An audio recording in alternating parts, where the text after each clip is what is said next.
agenda is public input. Do we have anybody who wishes to be heard tonight? Mrs. Bailey, could you come up to the table, please, and give us your name and address? Yep. I have an information sheet I'd like to give out. Okay. Sure. Okay. Hopefully I have enough copies. It's in me. Do we have to read this, Marcy, or can we just listen to it? Pardon? Do we have to read this, or can we just listen? There's not too many All words. right. Don't worry. There's only numbers. That's only big words. There's not even too many numbers.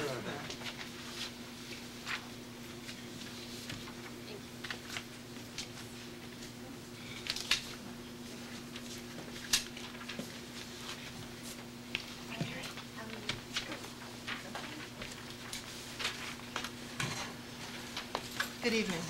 For the record, Marcy Bailey, 21 Duane Drive, North Reading. I come before you this evening just to talk about the school budget and some of the proposed reductions that were discussed at your meeting 2 weeks ago. I do understand that they were preliminary, and I also understand that you're between a rock and a hard place, to probably put it nicely, this year. But before the cuts that you looked at go further ahead or set in stone, I just wanted to speak to one of them, which was the reduction of 3 elementary school teachers. I did exchange some communications with Dr. Troughton about where those might come from, because my interest was piqued when 2 weeks ago I heard him say that he was looking at class grade levels at the various elementary schools where a teacher could be reduced and class size could remain below 30. As you know, school committee members and as administrators at the elementary level, currently demands are very high on the teachers and on the students in terms of the pace of the curriculum and what's expected. A lot due to the mandates put on by the state in terms of MCAS, and just due to keeping education and our students competitive. I harken back and bring you some data, just a snapshot today of the 5th grade MCAS scores at the Hood in 2005. And you may wonder why I pulled this out, and the internet's a wonderful place that I recall this and was able to pull it out very quickly. In 2005, there was a situation, as you can see here, where the class size at the Hood School, 5th grade, was disproportionately large compared to the other schools. And if you look at the information before you, you can see that the percentage of students tested in MCAS science that year at the Hood School in the needs improvement or warning and failure category was disproportionately high compared to the Little and the Batchelder School. The class size at the Hood School that year, you can see here it says 27.3. That basically means it was two classes of 27, I believe, and one of 28. And there were at times, it was higher because there was, I believe, a language-based program that year that was integrated into the classrooms. You know, anecdotally, at the end of the school year, my son was in the 5th grade at the Hood School that year. His teacher, who was a wonderful teacher, a very dedicated teacher who gave 110%, she left the system, saying that with nearly 30 children in her classroom, she couldn't give them what she felt was fair to give them. And it was an incredibly frustrating year that I think is borne out in the fact here of the data. And I don't like to get too caught up in MCAS scores, but I think it's fair to extrapolate that if these scores were lower and students weren't able to perform as well on the test that follows the curriculum and the standards in Massachusetts, that probably ELA and math, you know, you would see the same thing. And I really think that class size in the elementary school sets the basis for success throughout the middle school and the high school. All these students are going to go to the same 6th grade at the middle school, whether they come from a class size of 20 or 29. From the data that I have from enrollments at the various elementary schools, the reduction of 3 elementary teachers will mean class sizes ranging from 24, maybe that's okay, that's still above school committee standards, to 29. That creates a real disparity among elementary schools, where some students will be in classes of 20 and some will be in classes of 29. Each and every day. And class size at the elementary school with 1 primary teacher, the students go in and 5 to 6 hours a day each and every day, every core subject. The demands on the teacher are there, the demands on the students are there, the inability to give students, the attention, where they need extra help, maybe kids who don't need that much extra help but are falling through the cracks. And here, the data before, you can see that that really does happen and bear out. So as I said, I know you're between a rock and a hard place when the budget comes. I know it's preliminary, but seeing those positions, elementary school classroom teachers, that affect a student's life, and not every student. I would rather see every student in the district affected a little bit than taking what's going to be at the grade levels, maybe 200 or 300 students, and affecting them each and every day of their education, each and every hour for the entire school year. So I would ask you to consider that, to look at elementary class size, and really look at that as a last resort when you come to make reductions for next school year. Thank you. Did the 27.3 at the hood include the language-based students? No. So that was in addition to Right. I don't think there's any question that the class size at the elementary school level makes a difference in, what can we taught, what can we learn. But, I'm looking at the batch a little too, Marcy, and there's a considerable difference in the class size there, and the numbers are almost identical. Maybe the answer there is that there's not a difference up until you get to I the think it's when you get to a certain level, when you get, But I think there are other variables that play into these things, too. Yeah, sometimes. there are, I But think. I get your point. I think that any cuts that we put in place are long-term. We're not just looking at a snapshot, at a single year.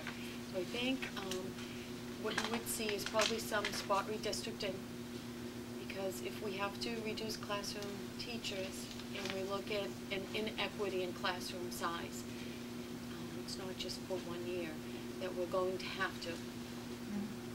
And it's probably, not ideal, but if kids are going to be in this situation in the long run, then we would have to do it. And look at spot redistricting or some way to make sure that there's parity throughout all 3 schools, because it's not fair.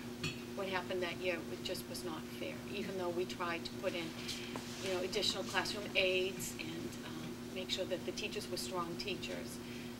As you say, it wasn't fair.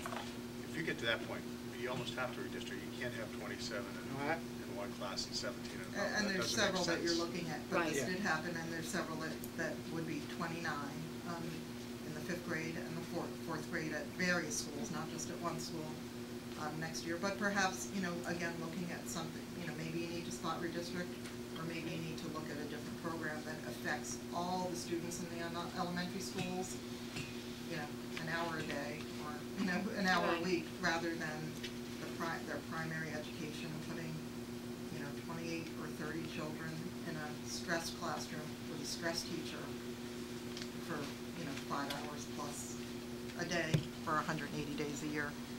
Stressed parents. I don't In care some about me. I don't cases. care about me. In I some care cases, about the, And that's a question the that kids. we brought up at the last meeting.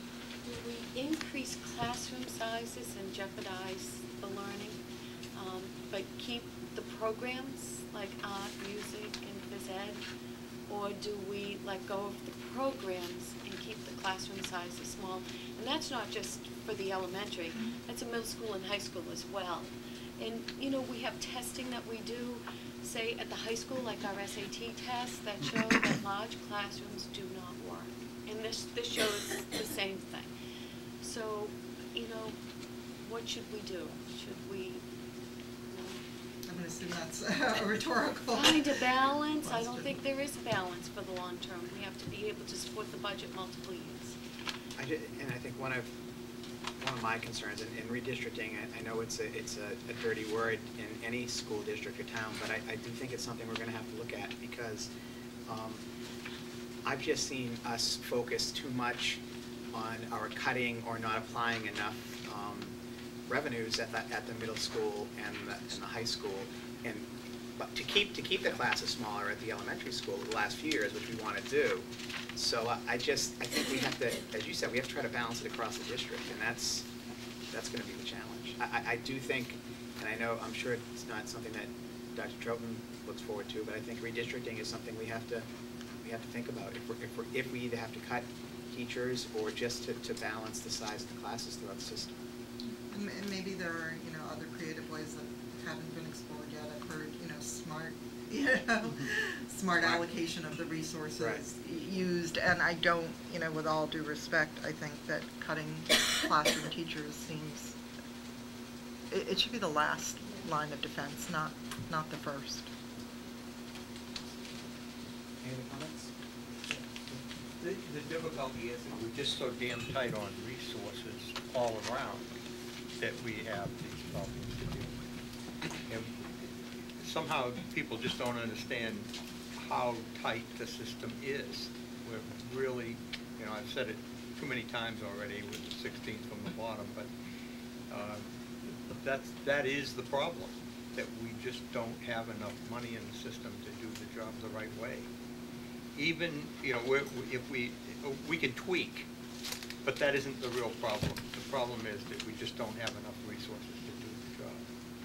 I understand that, but that problem not being solvable here today, I think we need to tweak in a way that's fair to the vast majority of students and not put, some elementary or be it middle school or high school students, into the basic learning atmosphere where they can't, perform to their potential, or a teacher can't give them the best they can day in and day out. And there's not enough money for everything. I understand that. I ask that the basics be focused on. They need to learn to read. They need to learn to write. They need to do math. Even at the high school level, kids are introduced to new concepts, so that we can't say, or I will speak for myself, that it's more important to protect classroom sizes at one level as opposed to another level. I know, going into a class of biology is a new concept, and you can't have 30 kids in that class. What we do. Any more than you should have 30 in first grade when they're learning to read. So we're doing a great disservice to the kids. Yeah. We just need to find more money for the system as a whole, so we can support all of the things that need to be supported. And people just need to understand that that may mean more taxes this year, in spite of the economy. Anybody else? I guess I would just pipe in by saying, I'm eager to have budget workshops and forums with the community to see if anybody can come up with radical new ideas. I've been spending the last several months trying to think outside the box, and I've come to the conclusion there's a reason there's a box, because there's only a limited range of options that we have. But, if there's something that I've never heard of or that we're not thinking of, I want to hear it, so. I think that's on the agenda tonight, to set dates for budget workshops with the public over the next few weeks. So hopefully we'll set those dates tonight, and hopefully we'll get some of that input. Okay. Well, I appreciate your time and keeping this under consideration as you go Thanks. forth and make decisions. Okay, thanks, Marcy. Thank you. David? Just, again, Marcy and I sorry. have communicated on this, and I know 2 weeks ago when I presented it, it certainly raised a number of questions. So it might be helpful just to outline or identify which grades currently, based on the current enrollment, assuming that that stays static as you go from this year to the next year. But again, this right now, in identifying 3 classes at the elementary level, is simply predicated on the formula. Can you reduce the number of sections in a particular grade and still have that number under 29? And so this year's grade 1 at the Batchelder School has 5 sections. Conceivably, if you had, and there are 97 children.